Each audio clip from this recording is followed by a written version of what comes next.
Guys, I'm fine. And also I hope that you are fine. Today we are discussing the last part is for chapter one. We are going to discussing 1.5 basic economic question. Akkam jirtu hordoftoota chaanelii keenya lafa jirtanitti nageenya waaqayyo isiniif haa baay'atu jecha har'as kutaa isa dhumaa boqonnaa tokkoffaa economics freshmanitiin deebinee dhufneerra. Egaa akkuma kan dura isinitti himaa turre channelii kana subscribe gochuus hin dagatinaa. Hin fayyadamtan yoo yaaddan immoo hiriyoota keessaniifis share godhaa. Yaadaaf gaaffii yoo qabaattan comment nu gochuus hin dagatinaa. Har'a dafnee deemnaa chapterii tokko hin fidnaa. Baay'ees waan adda isaa of keessaa hin qabudha. Yaaduma gaggabaabsinee irratti dubbannee waan dubbatamee hubatamuudha waan ta'eef gara chapterii ittaanuu fi gaaffii hojjechuutti deemna jechuudha. Egaa har'a kan wajjin discuss goonu tokko tuqaashan basic economic question kan jedhudha, or the basic problem of the economics kan jedhu laallaa jechuudha. So as I told you 1.5 basic economic question. Economic problem faced by economic system due to the scarcity of the resources are known as basic economic problem. Egaa akkuma kana dura kaanee dubbachaa turre scarce resource qabna jennee sababa resource nuti qabnu scarce ta'eef rakkoon garaagaraa economic keenya keessatti ni mudata jechuudha. Fakkeenyaaf we have a scarce resource in the output is limited but our human wanted to material is unlimited. So as long as we have scarce resource and we are produce limited output, we cannot satisfy unlimited wantis. Kanaafuu scarce resource qabna, product nuti oomishnus limited dha. Product limited ta'e sanaan immoo fedhii uummata daangaa qabna sana guutuu hin dandeenyu waan ta'eef rakkoo garaagaraa face goona jechuudha. This problem are common to all economic system. They are also known as central problem of economic system. Egaa kaayyoonni guddaan economicsii fedhii uummataa guutuudha waan ta'eef fedhii uummatichaa sana guutuu hin danda'u taanaan immoo they are faced with problem. Therefore any human society should answer the following three basic questions. Egaa akkuma beekamu rakkoo qabna inni economicsii keenyatti rakkicha keenya sana furuudhaaf immoo qaamni oomishus maal godhuu qaba? Gaaffiiwwan bu'uuraa ta'an gaaffii sadii deebisuu qaba jechuudha. Inni tokkoffaan what to produce, maalin oomishuu qaba kan jedhu sana deebisuu qaba jechuudha. Sektarri oomisha tokko oomishu. Egaa this problem is known as allocation of resource. Allocation of resource maalin oomishuu qaba gaafa jennu ka egaa resource keenya maal irratti invest gochuu qabna, gara maal oomishuutti resource keenya baasuu qabna, maal irra oolchuu qabna, resource limited ta'e qabnu sana maal ittiin oomishuu qabna waan jedhu sanaadha jechuudha. It implies that every economy must be decided which goods in what quantity are to be produced. Kanaaf maal gochuu qabna, maal oomishuu qabna, maal waan oomishuu qabna sana immoo adda baasnee hammam oomishuu qabna, hammamtu isa barbaachisummaan isaa gabaa irratti akka uummata baay'ee moo xinnaatu barbaachisa kan jedhu sanas adda baasuu qabna jechuudha. Which good in the what quantity are to be produced. Gosa maal oomishuu qabna, hammam immoo baay'ina isaa oomishuu qabna kan jedhu sanas adda baasuu danda'uu qabna jechuudha. The economy must make choices such as consumption good versus capital good, civil good versus military good, necessity good versus luxury good kan jedhu kanneen ka adda baasuun dirqamaadha jechuudha. Egaa laala amma keessatti maal oomishuu qabnu fakkeenyaaf necessity goods versus luxury good kan jedhu basic need wantoota bu'uura jireenyaa sanaan oomishuu kan qabnu moo wantoota luxury bira dabalata kan nu barbaachisa. Fakkeenyaaf namni tokko basic goodii keessaa maal argachuu qaba, mana qabaachuu qaba. Luxury goodii keessaa immoo makiinaa manaa ittiin deemu qabaachuus hin fedha jechuudha. Namni kunis fedhii dhala namaati. Kanaafuu jalqaba irratti mana ijaarrachuu qaba moo makiinaa bitachuu qaba kan jedhu sana kan adda baasnudha jechuudha. As economic resources are limited, we must reduce the production one type of good if we want more of another type. Generally, the final choice of any economic combination of the various type of good, but the exact nature of the combination depend upon the specific circumstance and the objective of the economics. Kanaafu akkuma isin jedhe ka maalin oomishuu qaba, namni maal barbaadaadha, maaltu namaaf hammatti barbaachisa kan jedhu sana irratti beesdaanee gaaffii kana deebisuu qabna. How to produce. Egaa ammoo lammaffaan the problem of choosing of technique. Maalin oomishuu qaba inni erga adda baasnee quantity isaa baay'ina hammamin oomishuu qaba jennee adda baasne immoo teeknikii akkamiin fayyadamee tanan oomishuu qaba, mala aadaa moo mala ammayyaa, humna namaa moo kaapitaala fayyadamee tan oomishuu qaba kan jedhu sana adda baafnaa jechuudha. Laala kun as the choice of the technique Once the economy has reached a decision regarding the types of good to produce and has determined their respective quantities, the economy must decide how to produce, choosing between alternative method or technique of production. Between method alternative or technique of production kan jedhu kana jechuudha. Kanaafuu teeknika akkamii fayyadamneetu produce gochuu qaba. For example, cotton clothes can be produced using hand looms, power looms, automatical looms. Similarly, what weight can be produced within the primitive tools in the human labors or within the modern machinery and the little labors. Kanaafuu egaa akkuma beekamu ka akkam teeknika maaliin fayyada. Fakkeenyaaf duraan qamadii oomishan abboonni keenya harkaan qotanii qotiyoodhaan fayyadamanii qotanii oomishuu, amma immoo tiraaktarri dhufee kanaafuu qotiyoodhaan qotiyoon oomishee mala aadaa sana fayyadamee fedhii uummanni gabaarraa barbaadu sana saksifaayi gochuu hin danda'a. Or teeknika ammaa kana immoo tiraaktarri fayyadameen oomishuu qaba waan jedhu sana isa sana deebisuudha. Kanaafuu waan lamatu jira amma asirratti. The various technique of production can be classified into groups: labor intensive techniques and capital intensive techniques. Waan jedhamu labor intensive technique humna namaa fayyadama jechuudha. More labor relative to capital, bakka capital humna namaa fayyadame. Capital technique ammayyaa fakkeenyaaf qonna irratti tiraaktera argannee maallaqa itti baasnee tiraaktera binnee ittiin qonnu hin qabnu yoo ta'e humna namaa fayyadamnee bakka tiraakteraa sana buusu jechuudha. Per unit of output. A capital intensive technique involves the use of more capital relative to the labor per unit of the output. Bakka humna namaa sana immoo maashinii fayyadamuudhaan yoo capital keenya guddaadhaan ammas ta'e waan oomishnu sana maashiniidhaan fayyadamuudhaan oomishuu dandeenya jechuudha. The choice between different techniques depend upon available supply of different factor of the production and their relative price. Making good choice is essential for making the best possible use of the limited resources to produce amounts of good and service. Kanaafuu barbaachisummaan teeknika ittiin oomishuu filachuu madda. Scarce resource qabnu sanaan teeknika gaarii filannee mala gaarii filannee oomisha guddaa ta'e ittiin oomishuudha jechuudha. You know we have a scarce resource and the our outcome is limited. Due to this, if we choose the best techniques and we can produce good output is. Kanaafuu scarce resource qabna amma oomishun limited dha, garuu teeknika fooyya'aa wayii filannee hamma oomishan fooyyessuu ol guddisuu dandeenya jechuudha. Then the third basic question is for whom to produce. Inni sadaffaan immoo eenyuufan oomishuu qaba, wantan oomishe sana eenyu biraan hin ga'uu qaba. It is known as the problem of distribution of national products jedhama. Waan oomishe sana eenyu biraan hin ga'uu qaba, oomishni kiyya sun eenyu bira qaqqaba gaafii jedhudha jechuudha. Gaafii inni sadaffaan egaa dhaabbanni tokko akka dhaabbataatti kanas deebisuu danda'uu qaba jechuudha. The problem is known as the problem of distribution of national products related to the material product to be distributed among the member of the society. Egaa wannan oomisha sun immoo nation biyya sana keessatti society kan bira qaqqabuu qaba. Society akkamiitiifin oomishuu qaba. The economy must be decided, for example, whether to produce benefitive of the richer people. Egaa amma as keessatti maala basic need oomishte namoota basic need barbaadan, luxury good oomishte namoota abboota qabeenyatiif luxury good oomishta jechuudha. Kana adda baasuu qabda jechuudha. Jalqaba lafa nan jiru sanatti eewutu oomisha kiyya sana barbaada. Luxury good lafa namoonni haftaamin jira lafa makiinaa bitachuu dandeenyetti makiinaa oomishta yoo ta'e kisaaraa keessarta jechuudha. Lafa immoo namni mana ijaarratee nyaata uffata guuttatee jirutti basic need oomishta yoo ta'e ammas kisaaraa keessarta jechuudha. Kanaafuu lafa sanatti luxury good oomishuu qabda. Lafa namni luxury good bitachuu dandeenyetti immoo basic need oomishuu qabda jechuudha.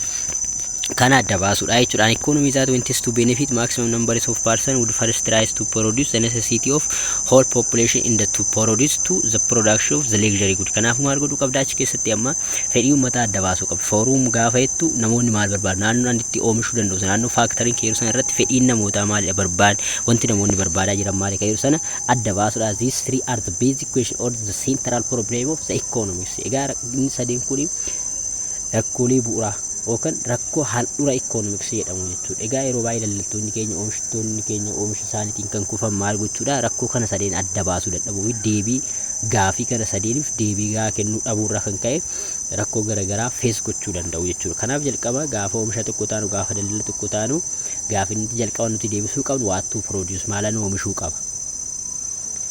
Luxury goodiidha moo basic necessity goodiidha, akkamittiin oomishuu qaba. Labor intensivity dha moo capital intensivity dha. Forum for the richer or the poorer kan jedhu kana separate goone deebisuu deebii gaatti kennu it is the best. All this and the other fundamental economic problems center around human needs and the wants. My human effort in society direct towards the production good in the service satisfy human needs and wants. This human effort results in economic activities that occur within the framework of the economics. Kanaafuu rakkoon garaagaraa akka economics keessatti kaan kun kaan maal godhu seentaraaliidha jechuudha. Rakkoo kanneen deebisnee gaafa rakkoo kanneen deebii kennaa deemnu akka walii galaatti rakkoo economics keenya furuu dandeenya jechuudha. Basic framework of the economic system ida bakka basic fundamental ida jechuudha economics keessatti. Anettaan immoo tokko tuqaja economic system 1.6 economic system. As you know, every science has its own system. The way in society tries to answer the fundamental question summarized by the concept known as economic system. Egaa akkuma amma kaasaa deemne kanatti wal qabataadha. Gaafii kana sadiin karaa namoonni ittiin organize godhanii ittiin deebisan sun economic system jedhama jechuudha. Economic system kana jechuun maal jechuudha? Akka organization yookaan institutionidha. Institution maal gochuuf dhaabatee basic gaafii basic question or central problem of economics kana deebisuudhaa fi organization yookaan institution dhaabbateedha jechuudha. Economic system ni ilaala.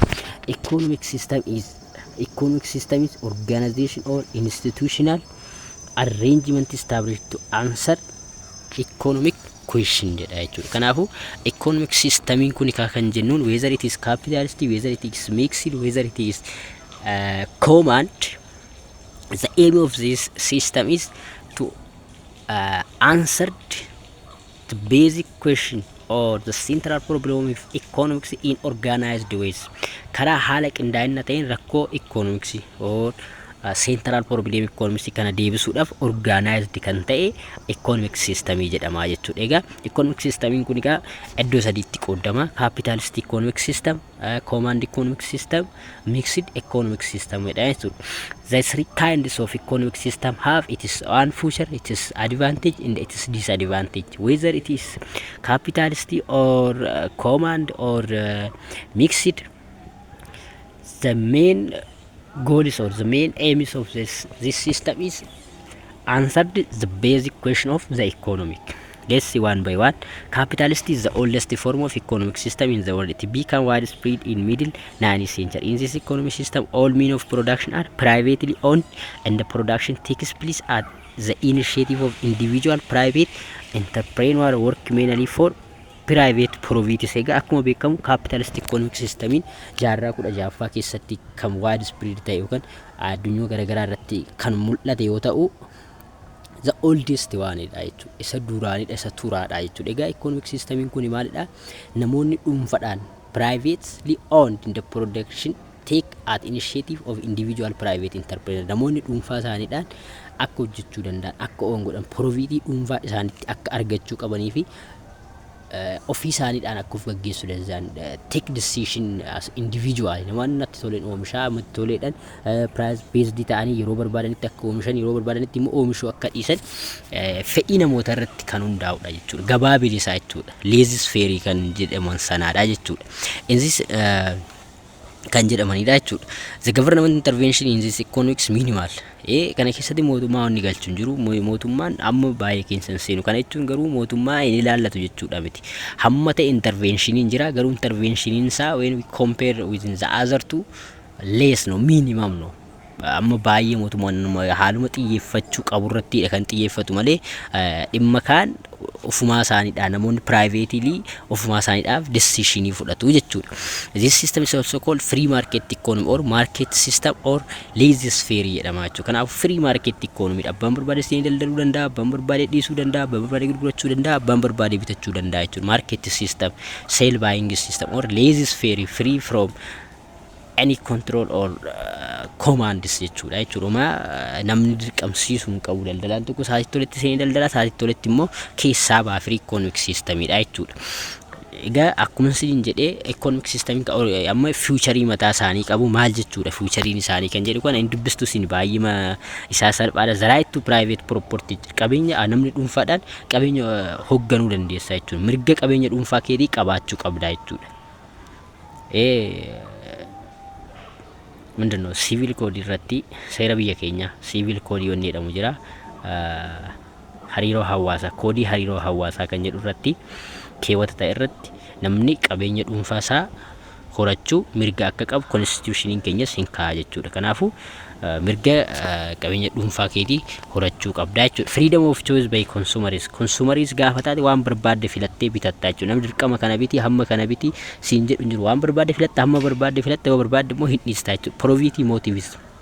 Entrepreneur in their product activity are guided by the motive of product making. Ka free market dha waan ta'eef namni kamiyyuu bu'aa argachuu barbaada jechuudha. Bu'aadhaan motiividha. Namni bu'aa argachuuf akkam competition abbaan barbaade waliin compete gochuu danda'a. Among givar there are a competition to obtain goods.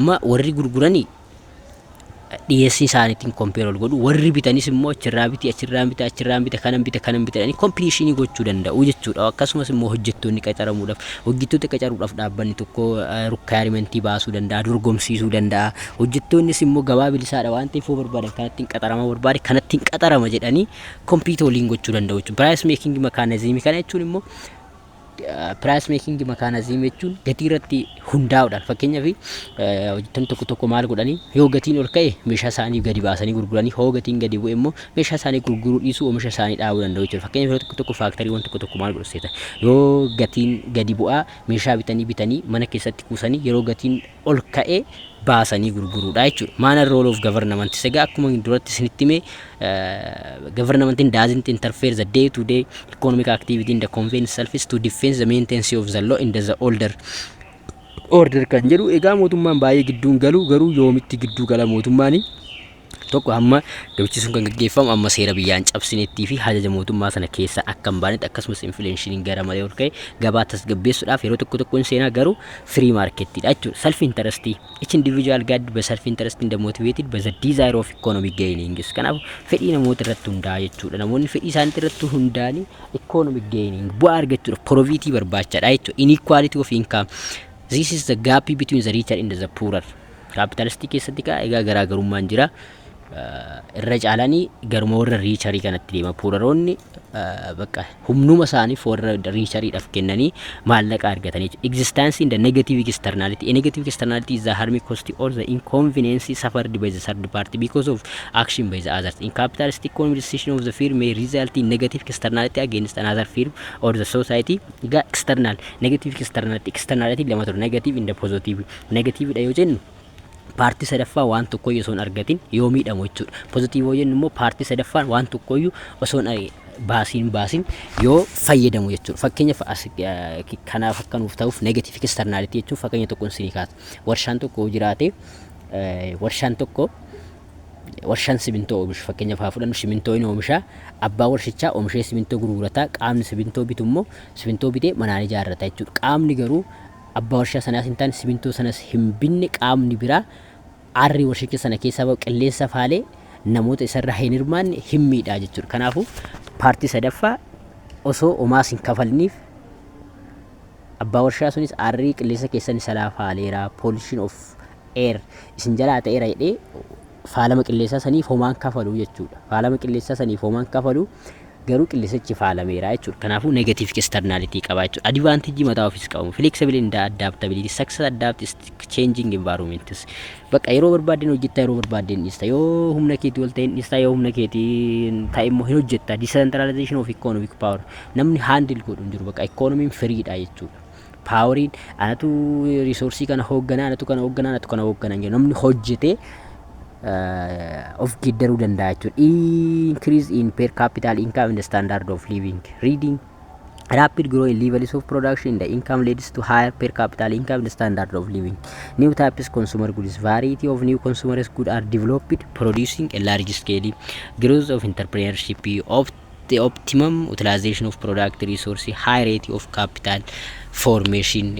Kuni future da kaman jalqabatanii jedhe ka it have advantage disadvantage. Disadvantage in capitalist economy is inequality of income. Akkuma jalqabatanii kaase income kan hold godhan kan control godhani abbuma qabeenyaati jechuudha. Capitalist promote economic inequality and create social imbalances. hiyyeessonni humnuma isaanii gurguratu isaanumaaf hojjetu warshaadhuma isaanii keessatti qaxaramee hojjechuudha malee hiyyeessi waan biraan qabu jechuudha. Economy jiru isaanumatu control godhee warruma riisaniitti fayyadamaa jechuudha. Unbalanced in economic activity is there is no check on the economic system. The economy can develop an unbalanced way in terms of different geographic region in the different section of the society. Kanaaf in terms of geographically gaafa laalle in terms of persons gaafa laalle economy unbalanced dha jechuudha. Abbuma humna qabu humna jedhu irree odoon ta'in abbuma maallaqicha qabutu itti fayyadamaa jechuudha. Yoo barbaade si qaxaraaf taa'ee warshaa keessatti yoo barbaade si ari'aa yoo barbaade si deebisaa yoo barbaade si baasaa akkuma si godhe godhee hiyyeessatti fayyadamaa jechuudha. Exploitation of labours humna hiyyeessota. The capitalist economic exploitation labor for example by paying low wage in the is a common jedhe. Kanaafuu abbaa warshaadha waan ta'eef har'oo barbaade nama tokko 2,000 qaxara jedhee yoo barbaade immoo itti soduu baatee isaarraa ta'e 1,000tti gadi buusuu danda'a. Walbaa 500tti gadi buusuu danda'a. Dirqamaati waan ittiin of tiraachistu waan hin qabneef 500 1,000 isin hojjettaa jechuudha. This is exploitation of labor jedhama jechuudha. Negative externality jalqaba sanitti meerarran deebi'u. The other one is command economy system. Command economy system is known as socialist economic system. You remember about Dark. Yeroo dargii sana maaltu ture? Socialist form ture jechuudha. There is no private owner of properties. Namni qabeenya dhuunfaatti control godhu hin jiru jechuudha. Qabeenya dhuunfaa namni qabaatu hin jiru. Qabeenyi kan waliiniti namni tokko maallaqa hanga 500 olis qabaachuu hin danda'u jechuudha. Under this economic system, the economic institutions that are engaged in production and distribution are owned and controlled by the states. Qabeenyi productiin oomishamee bahus state to control godha jechuudha. State control godheetoo allocated taasisa. In recent past, social has lost the popularity in the most of the socialist centers are trying free market economy. Kanaafuu yeroo sana ndawuu waan gaariidha fakkaata kunam. Abbaan qabeenyaa hiyyeessa akka barbaade godhu humna hiyyeessaan saamu state control godha. State hunduma isaayyuu ija tokkoon laalee centralidha gadi ramada jechuudha. Kanaafuu mana akkama hiyyeessaa bakka bulasoo dhabee yeroo haftaamiin kifilii 10 kifilii 5 ijaaree akkas godhu san hin jiru. Mana kifilii tokkodha yoo baay'ate lama ol yoo qabaatte sirraa fuudhamee hiyyeessaa kennama. Akka ammaa kana hiyyeessi kanatti ciisee karaa irratti bakka buluu dhabee qorraan hin du'u jechuudha. Yeroo sanatti walqixxummaan qabeenyaa jechuudha. Garuu it is half and disadvantage still. Main features of command economy capital collective ownership is ega qabeenyi kan waliin itti jennee mootummaa ta'u or state to control godha. Central economy planning kun central irraa dhufa. The allocation of resources performed by the controlling authority according to the given socio economic goals. Strongest government roles. Governmentiin as keessatti amma muluma isaayyuu control kan godhu governmentidha jechuudha. Government has complete control over all economic activity. Hojii hunduma isaayyuu kan to'atu stateedha inni irraa waan ta'eef governmentiin gahee guddaa qaba jechuudha. Maximize social welfare. Maximizing social welfare does not allow exploitation of labor. Exploitation of labor hin jiraatu qixuma fayyadamaa jechuudha. Relative equality of incomes hamma tokko there is a balance between rich and the poor. Yes, dress one year in your work at man income hamma tokko hin jira jechuudha. Advantages of common economy: absence of wasteful competition, balanced economic growth, emancipation of private monopoly in the inequality. Command economy avoids the major evil of capitalists such as inequality income in the wealthy private monopoly, concentration of economic, political and the social powers. Ega kun desayun jiru jechuudha. Filiidha bakka qabeenyi namni fili godhu income inequality hin jiru walqixxeedha. Qesibi mootummaatu si ramada ciqiqiin qabu jechuudha. Disadvantage mataas qaba. Absence of automatical price determination. Amma akka duratti jenne sana war free market automatically price mechanism fayyadamu jenne. There is no automatical price mechanism. As keessatti immoo central dhagarama waan ta'eef hamma kana naa bitamu hamma kana naa gurguramu jedhe hamma sanaan bitatta hamma sanaan gurgurama jechuudha. Absence of incentive for hard working and efficiency. Kana as keessatti immoo maal jechuudha seetan namni kamiyyuu wal qixaadha waan ta'eef gamtaadhaan hojjetama gareedhaan hojjetama waan ta'eef ibalutu cimee hojjete nama cimee hojjete saniidhaaf incentive kennamu hin jiru jechuudha. Rewarding hin jiru jechuudha. Why? Because we are doing by the groups. Laaki isaadha lack of economy freedom. Economy freedom hin jiru. Akka barbaadetti economy kee gaggeessuu hin dandeessu. Why? Because it's controlled by the states. Ka'edhu sanaadha jechuudha. Real typeism it is widely prevalent in a command economy because all decisions are made by the government officials. Bakka governmentidha. Official governmentitu waan hunduma isaayyuu dabarsaa jechuudha. The mixed economy is attempts to combine the advantage of the both capitalist economy and the command economy. Mixed jedhuun immoo advantage jara lamaanitu fudhateet kan economy gaafii sana sadeen deebisuudhaaf economic system organized ta'edha. It incorporates some of the future of the both and allow private public sector to coexistence. They incorporate some of the future of the both and allow private in the public sector to coexistence. Capitalist private ila jenne commanding socialist or public sector ila jenne kana lamaan isaanii walitti fide wal dandeessu. Future is coexistence of public in the private sector is public in the private sector coexistence in this system. Their respective role in the aim are well defined. Industry of the nation strategy importance such as heavy and the basic industry defense production power generation etc. are set up in public sector, whereas the consumer good industry and the same small scale industry are developed through the private sectors. Inni wanni gurguddaan barbaachisu mootummaadhaan dhiyaataa xinnoon jalatti immoo consumer industry wanti xiqqishuun tunni dhuunfaadhaan kan dhaabattu jechuudha. Economic welfare is the most important criteria for the success of the mixed economy. Maarratti bisdaa economic welfare irratti based ta'ee jechuudha. The basic sector tries to remove regional imbalance, provide large employment opportunity in the sake economic welfare through the price policy. Price policy still ammallee mootummaarraa jechuudha. Seentariidha, stateidha jechuudha. The government's control over private sector leads to economic welfare of the society at the large. Namni amma dhuunfaadhaan akkuma barbaade gochuu hin danda'u jechuudha. Even if it is free, but it have the responsibility to see the others. Economic plan, government should instrument of economic plan to achieve coordinated rapid economic development, making use of both private qaba, price mechanism qaba. Hamma tokkos ta'u badaa miti jechuudha. Baay'ee akka duraa sana economic equality hin jira. Why? Because it have some behaviors of the socialist private properties allowed, but rule exists to prevent concentration.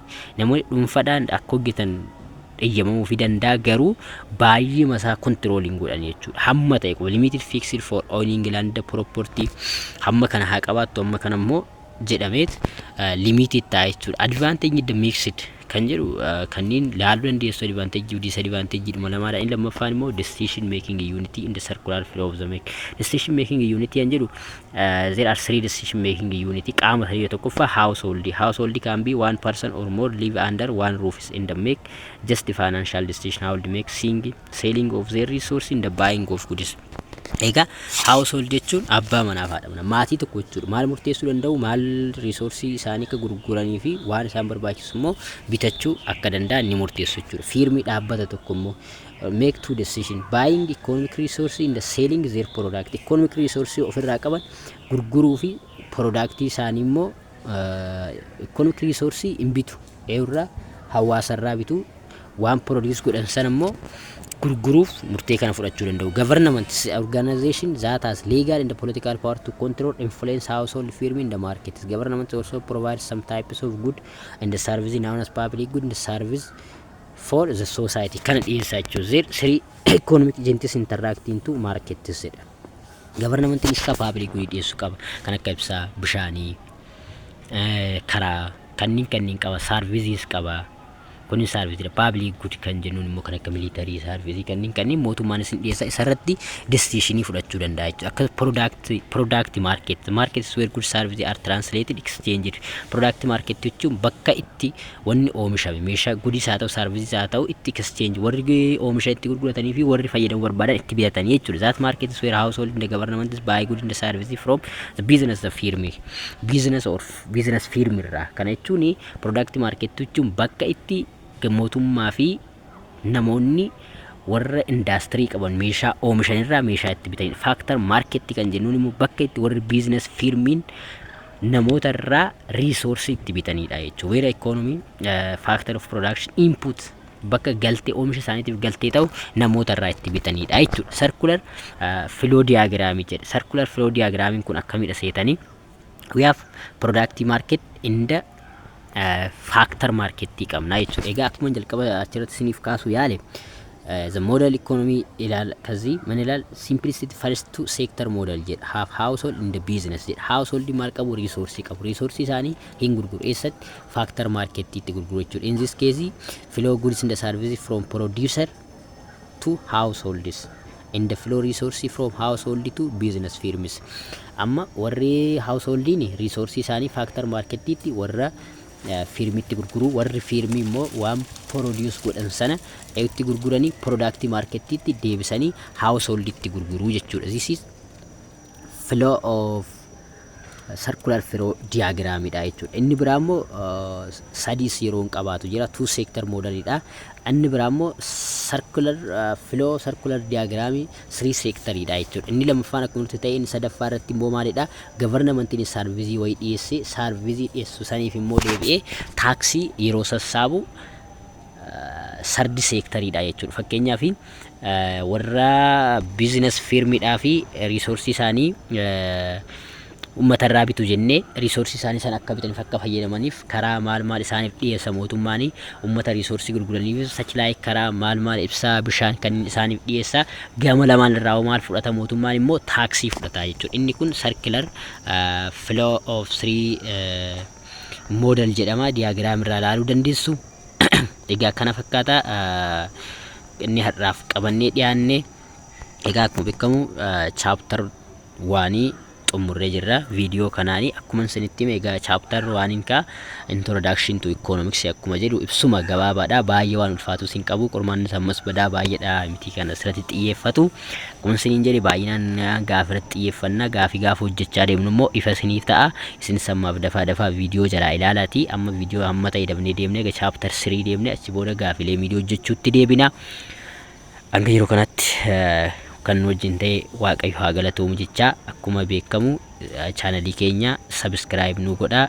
hin fayyada jettanii yoo yaaddan immoo hiriyoota keessaniifis share godhaa. yaadaa fi comment yoo qabaattan gaafis yoo qabaattan comment irra nuuf kaa isiniin jedha. jaalatamtoota hordoftoota chaanalii keenya baay'ee sin jaalanna. if you have any question the suggestion you can comment it us. we are free from take it. as I said before starting this discussion of this chapter 1 is only introduction. as we are understanding from its title, it's not much difficult. It is very simple. It's so easy. We are more focusing on the question, and after as soon as we are finishing chapter 2 in the 3, we are doing the question or mid exam from different universities. so attend me, subscribe our channels and share for your friends. if you